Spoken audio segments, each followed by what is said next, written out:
রমজান মাসের শেষ দশক মুসলমানদের জন্য বিশেষ ফজিলতপূর্ণ সময়। এই সময় আল্লাহর সন্তুষ্টি অর্জন ও আত্মার পরিশুদ্ধির উদ্দেশ্যে অনেক মুসলমান ইতিকাফ পালন করেন। জাগতিক ব্যস্ততা থেকে কিছুটা দূরে সরে একান্তভাবে ইবাদতের সময় কাটানোর এই বিশেষ আমল ইসলামে অত্যন্ত গুরুত্ব বহন করে। বিস্তারিত ডেস্ক রিপোর্টে। ইত্তেকাফ হল আল্লাহর সন্তুষ্টি অর্জনের উদ্দেশ্যে নির্দিষ্ট সময়ের জন্য জাগতিক ব্যস্ততা থেকে নিজেকে কিছুটা বিচ্ছিন্ন করে ইবাদতে নিমগ্ন থাকা। রমজান মাসের শেষ 10 দিন ইত্তেকাফ করা ইসলামী শরীয়তে অত্যন্ত গুরুত্বপূর্ণ একটি সুন্নত ইবাদত। সাধারণত পুরুষরা মসজিদে এবং নারীরা নিজ ঘরের নির্ধারিত স্থানে ইত্তেকাফ পালন করেন। রমজান ছাড়া অন্য সময়েও ইত্তেকাফ করা যায়, তবে তা নফল বা মুস্তাহাব হিসেবে গণ্য হয়। ইতিকাফ শব্দটি আরবি, যার অর্থ অবস্থান করা, স্থির থাকা বা কোনো স্থানে নিজেকে আবদ্ধ করে রাখা।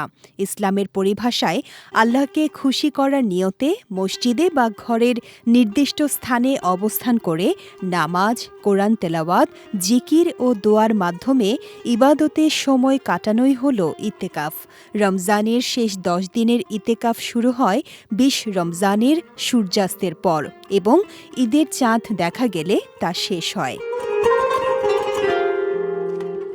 ইত্তেকাফ আত্মার পরিশুদ্ধি ও আল্লাহর সঙ্গে গভীর সম্পর্ক গড়ে তোলার এক বিশেষ সুযোগ। এই সময় একজন মুসলমান পার্থিব চিন্তা থেকে দূরে সরে একান্তভাবে আল্লাহর স্মরণে মগ্ন থাকতে পারেন। পবিত্র কোরআনে বলা হয়েছে, মসজিদে ইত্তেকাফরত অবস্থায় স্ত্রীদের সঙ্গে সহবাস করা নিষিদ্ধ। মহানবী হজরত মুহাম্মদ সাল্লাল্লাহু আলাইহি ওয়াসাল্লাম নিজেও প্রতি রমজানের শেষ দশকে ইত্তেকাফ করতেন এবং মৃত্যুর আগ পর্যন্ত এই আমল অব্যাহত রেখেছিলেন। হাদিসে ইত্তেকাফের বিশেষ ফজিলতের কথাও উল্লেখ রয়েছে। বলা হয়েছে, যে ব্যক্তি রমজানের শেষ 10 দিন ইত্তেকাফ করবে সে 2টি হজ ও 2টি ওমরার সমপরিমাণ সোয়াব লাভ করবে। আরও বলা হয়েছে, আল্লাহর সন্তুষ্টির উদ্দেশ্যে ইত্তেকাফ করলে আল্লাহ সেই ব্যক্তিকে জাহান্নামের আগুন থেকে অনেক দূরে রাখবেন।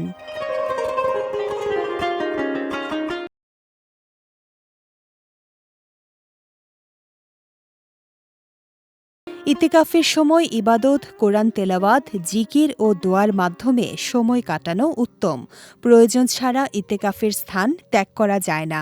এ সময় দুনিয়াবি কাজ থেকে দূরে থেকে আধ্যাত্মিক উন্নতির চেষ্টা করাই ইত্তেকাফের মূল উদ্দেশ্য।